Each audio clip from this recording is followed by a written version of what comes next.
Yes.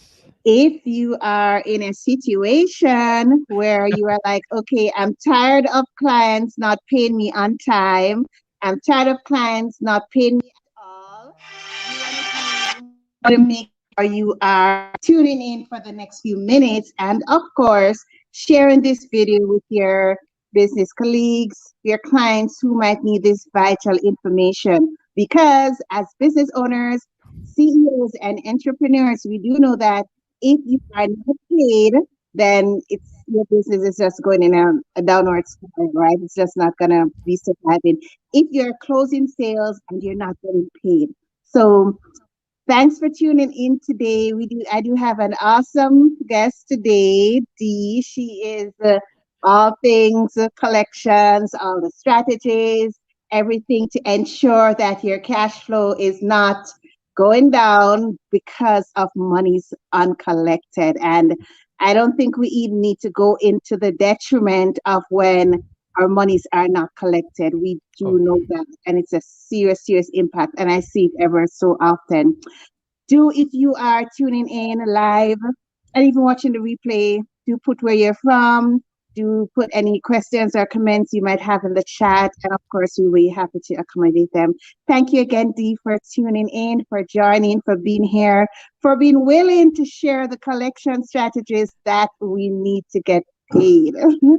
well, first of all, Kersha, thank you so very much. It is an honor to be on the Cash Slab podcast live on LinkedIn and Facebook and YouTube. So to all of our fabulous listeners around the world, I'll say good morning, good afternoon, good evening. Welcome to the show. Get your beverage, get your favorite notebook and pen. You're gonna get some notes today. Because me and Kersha, we about to have some fun. We're gonna tell y'all where the money resides, where the money resides. Exactly, and we do need that. And I'm always saying, get your notes, your iPad, whatever you need to make the notes, because some it's so much. Sometimes it's like I can't remember, but if you have your notes, then yeah. So Dee, what is? I want to ask you something before we dive in. We Okay. hear collections, money's been outstanding, and I think, to be honest, some business owners, some entrepreneurs, some CEOs, they do take it lightly, especially when they don't see that cash crunch, that shortage coming on the horizon. So, Mm-hmm. in all your years of experience, what is like the longest time you've seen persons being owed, and how was that really impacting their business? Before we dive into the strategies, Well, that's a great question, Cursor. So how about this? How about I tell you a story about the longest time I've seen it and how much money was outstanding? let's go. I love the Let's go. stories. All right. So once upon a time in a place far, far away, actually, no, I'm just kidding. So seriously. So I used to work for a small IT company outside of Boston where I'm from. And you know how it is when you get hired for the company. Welcome aboard. Here's your cubicle. Here's your box, and here's your plan. So I got hired. I'm a part-time collector. I work Monday through Friday, 4 to 8. And they said, "Hey D, accounts receivable aging." They said we've got this aging, and we've got $8 million. Did you hear me? $8 million and outstanding receivables. That's over 30, 60, 90, and 120 days past due. We have not been able to get this money collected. And according to your resume, it says you know how to collect money. So we need you to do what you do. So Yeah, I am a believer. So before I went to work, I had a short prayer with God. It kind of went like this: Hey, God, of yes, course. D, Yeah. how are you? You know what, God? Overall, I'm fantastic. But according to your word, it says if you lack knowledge, you said ask you. So listen, God, I got this $8 million problem, and I need a clue what I'm supposed to do to recover this money. So after I talked to God, I got quiet. What came up for me was that these three things, which will weave into the story. So I learned that business to business collections is three things: it's problem solving, number one; it's customer service, number two; and as you see above my head, it says gratitude, which is saying thank you. Yeah. So when I got quiet and I figured out that I had an $8 million problem, though the company had an $8 million problem, I had to figure out, okay, how do I begin this process? So I start getting on the phone. I do it old school. I'm on the phone. Hi, my name is D. I'm from such and such company. I need to speak to a person in accounts payable, please. Oh, hey, hold on a second.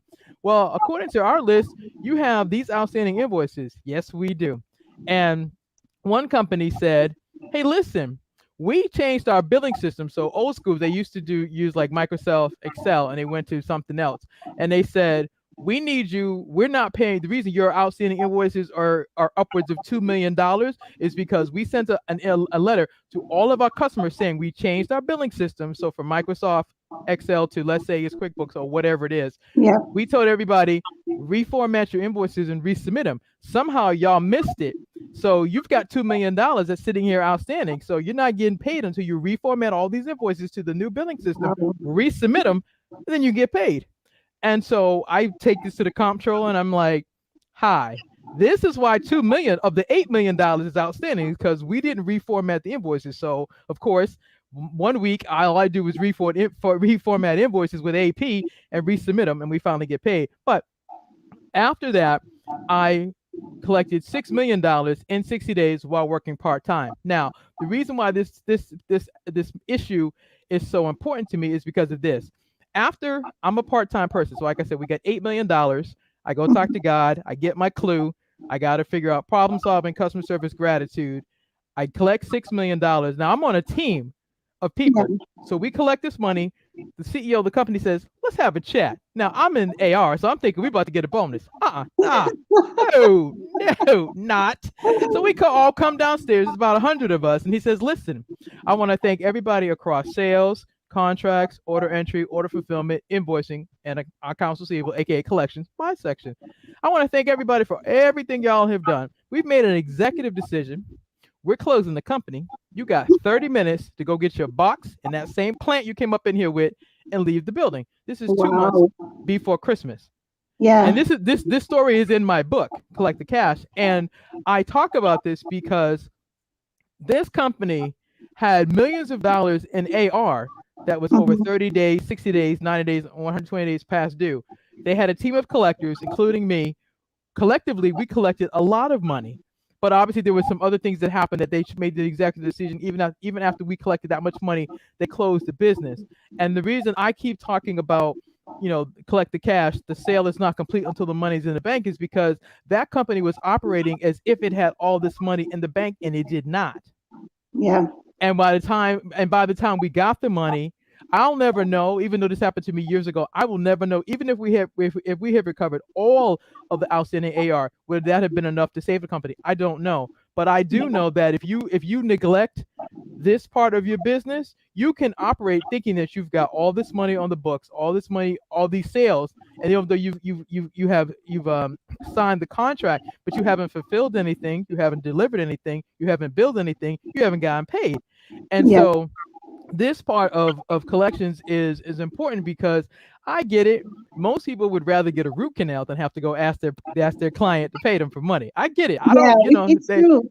It's true. It's true. And it's a valid point because, and it's something that I'm always so passionate about because, like, there some, I don't know if you've ever heard of it. The question is asked, when is the sale complete? To the salesperson, to the lawyer, to accounting. When do they think the sale's complete? Some persons are like, to the salesperson, it's when the contract is signed. To the lawyer, it's when, that. But ultimately, if whatever you're doing, whatever decision you're making in your business, it's not reflected in your bank account, there is a problem. And if you choose to neglect it, it's just a matter of time, just like what you said happened with this company, right? It was just a matter of time before the impact of not getting collections in were felt and seen and led them to close. Right. And then on top of that, 100 people. It wasn't just me. It was 100 people Yes. of a small company that went out of business. And so, and then so to add to that, Kirsha, we just came through COVID. We're on the other side of it now. But you and I both, as we've been talking, we've watched major corporations, medium-sized companies, small businesses close, close, close, close, close, or file bankruptcy, which is the same thing as closing, even though they're reshuffling, they're still closing. Well, and the reason this is so important to me is because I was a person. I was one of 100 people. That's 100 people whose lives got turned upside down because of the mismanagement of accounts receivable. Yeah. And I'm looking at all those companies that just closed, and I'm wondering how many vendors had sold them products or services, how many of them had contracts that they were looking for them to get fulfilled and they didn't, how many of them billed them for their services. Hey, I delivered you the 10 sneakers.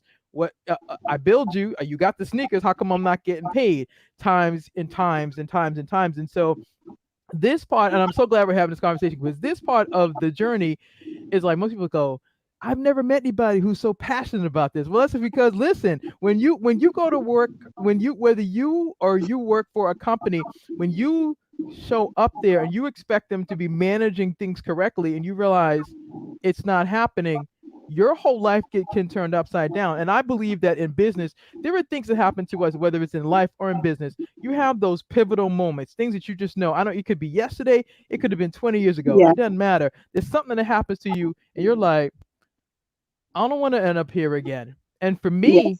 it was, I mean, I have my own business now, but the point is, I'm saying is that I watched this company not be responsible. And so I was like, okay, God, show me how I can take what I love to do, which is collecting money for businesses and corporations and that things of that nature. How can I teach them basically to take your accounts receivable aging, aka your tracking report, and find Mhm. out how many customers do you have, Yeah. what's the state, how many invoices are currently due, how many are 30 days due, 60 days due, past 90 days past due, and what are you doing to do the follow-up? Either you're doing it as a CEO or you have somebody that's doing it for you. And Exactly. what are you doing when you have a problem? Do you get on the phone?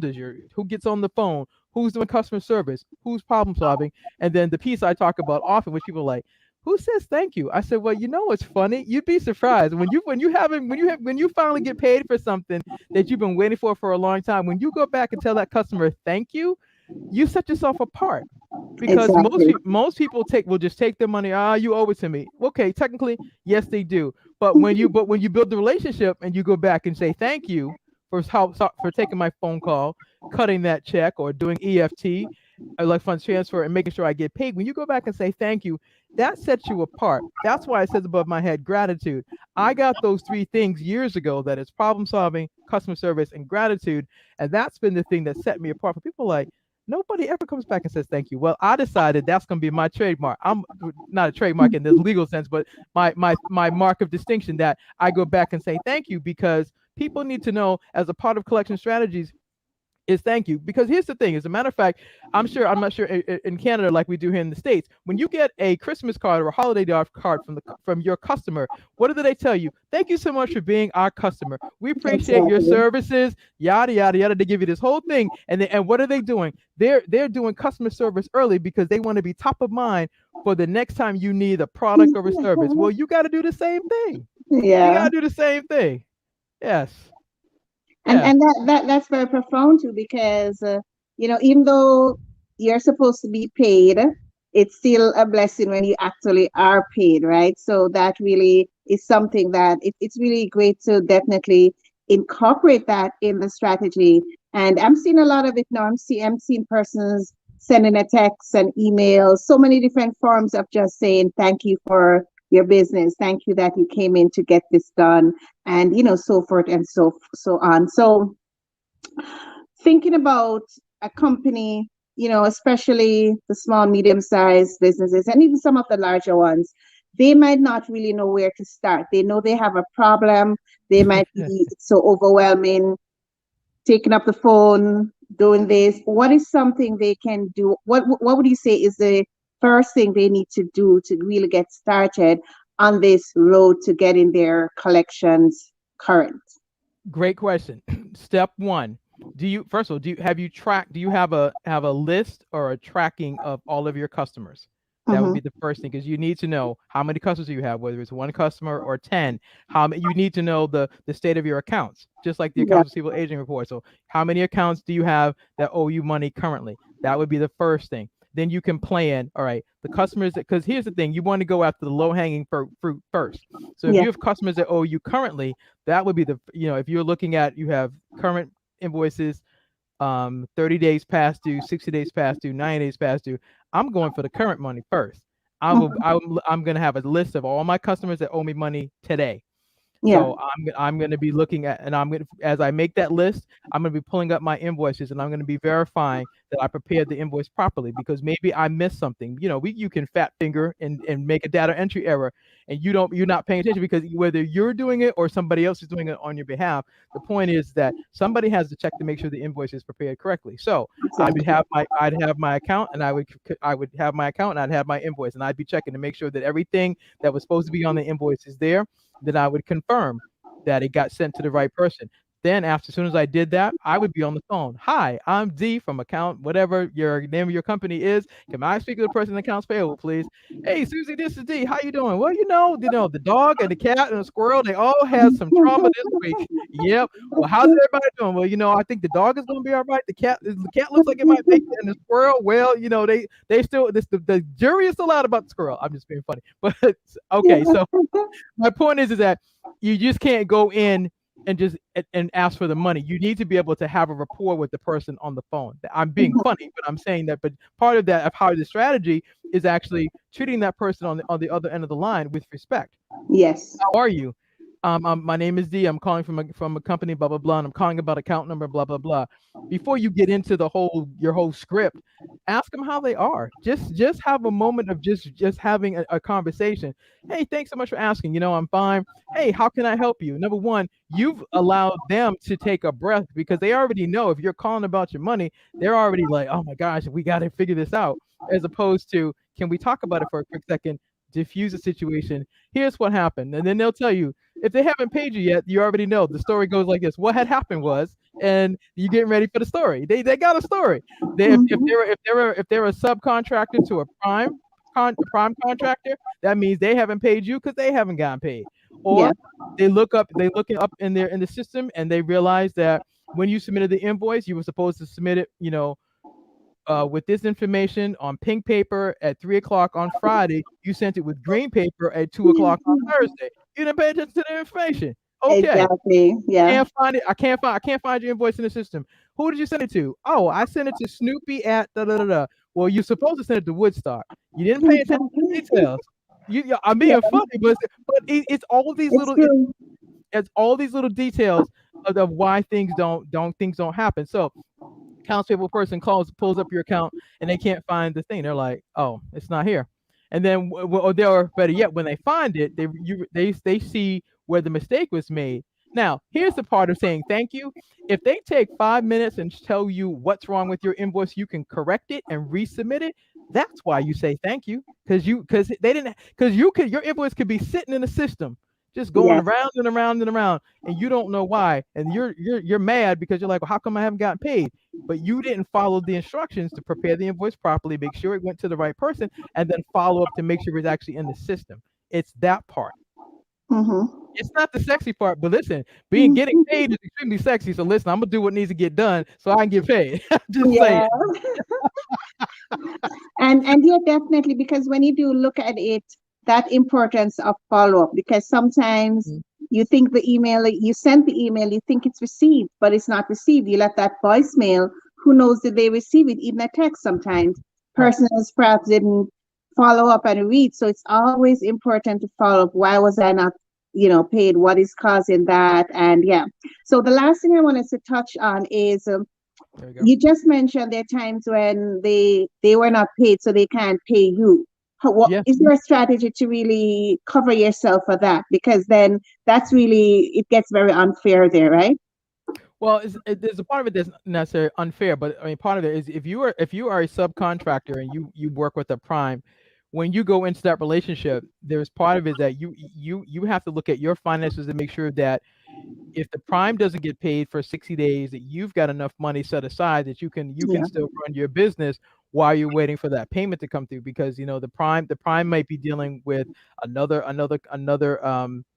large company. It might be dealing with a government agency, and it all depends on how that process works. So one of the things that if you're a sub is that, number one, you have to make sure that when involve yourself in that contractual agreement, what are the payment terms for them? Like, as soon as there's a prime pay you, within a week of them getting paid? Is it 2 weeks? You have to outline all those details so that you know that. And then number two, you have to look at your finances and realize that, okay, do I have enough in my business to carry me and my staff for all our expenses from, let's say it's 30 days before they pay me?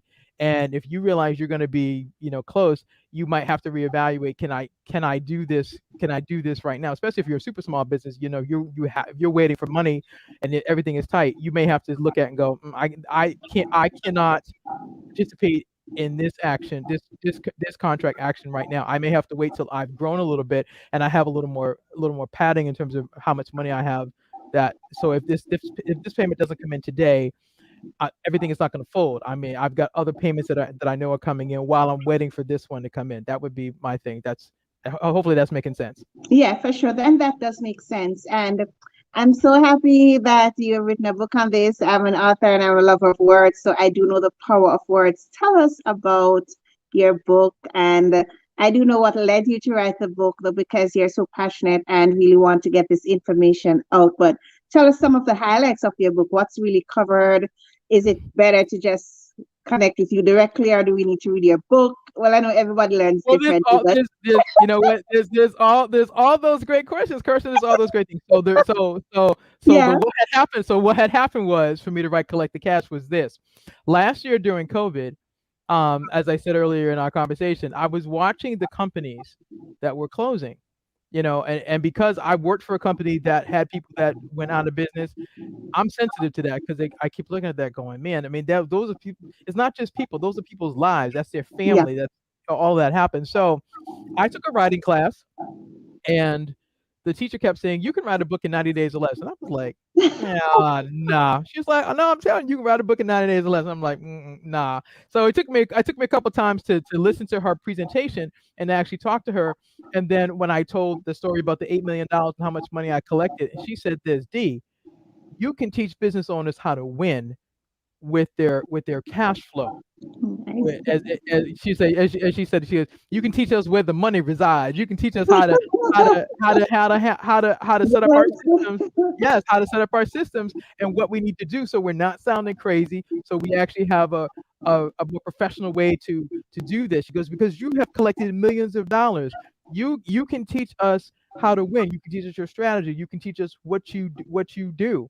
And she's like, that's a way for you to leave a legacy for business owners. Mhm. I And I was love like, okay. Now it took me. Now I'll be honest. It took me a minute to say yes to that because I was like, what? Nah. But that. the more she kept saying it, and Yeah. then when she kept showing me, she's like, "D, I'm a small business owner, and I don't have all those things in place." And then as I've done lots of these conversations, I'm finding out that a lot of small business owners don't have a tracking system. So they don't have the name of the customer, the contract number, how much the contract is worth, what did you buy, when you're Yeah. supposed to invoice them, when you're supposed to bill them, when you're supposed to get paid. And she's like, D, you can teach us how to do this and how to win with our money and then how we can win in business. And I was like, okay. And so Collect the Cash came out of that conversation. It came out of COVID last year. And so, the title is Collect the Cash. The sale is not complete until the money's in the bank. And Yeah. one of the things you're going to learn is basically you have a cell phone just like I do. Everybody who has a cell phone who's listening to us will appreciate this is one thing that's in the book which you'll totally understand.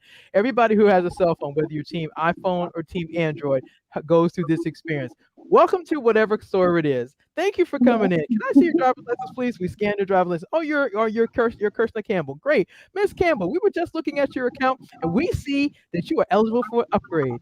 Oh, are you ready for an upgrade on your new phone? Oh, well, I wasn't planning on changing, but listen, the new phone, whether Android or iPhone's got these whistles, it talks to the watch, it does all this stuff. You're like, oh my gosh. And here's what I'm telling you, the story is this. In the book, I talk about sales, contracts, accounts payable, receivables, my part. And so you get your cell phone, then they make the sale. Then you have the contract, which is the second part. How do I Mhm. know this? Because they invoice you every single month. So you're already in the contract with them. It tells you terms and conditions. So you have the sale, you have the contract, then you have order entry, order fulfillment. They scan the back of the box before you leave the store with your new phone. Then accounts payable bills you. So you get an invoice from whoever your phone service is with. They bill you. That's accounts payable from them. Accounts receivable is you pay them. Or they got this magic button that will turn off your services. If you keep using this service, they won't pay, won't pay for it. But I give that example in the book because that's what every business, whether you're small, medium, large, those 5 things happen in your business. And if something goes wrong along those 5 steps, you have to problem solve. Yeah. You got to problem solve. You have to do customer service, and like I talk about the other piece is gratitude. And then you're gonna love this person. If Are you a sports fan? Not really. No. Just Okay. more athletics. Okay, got you. Well, one of the cool things that your listeners are going to love is that if you are a sports fan, you're going to love learning about the collection zone. But you got to buy the book to learn about the collection zone. Nice. Yeah, there's a whole thing about the collection zone. Teaches so it has a really cool sports analogy. So if you're into sports, when you read it, be like, oh my gosh, this makes so much sense. I get it. That Yeah. part. Great. Do you have a copy to show us and stuff? Oh, absolutely. So this is a copy of Collect. Okay, nice. Yeah, Yeah. the sale is not Okay. complete until the money is actually in the bank. Yeah. Yes. Okay. So Dee, thank you so much for coming on and sharing these strategies. And I really hats off to you for writing this book. It's truly a legacy being left, and you're living it now as well. And lives are being changed daily. So thank you so much. Where can persons find you?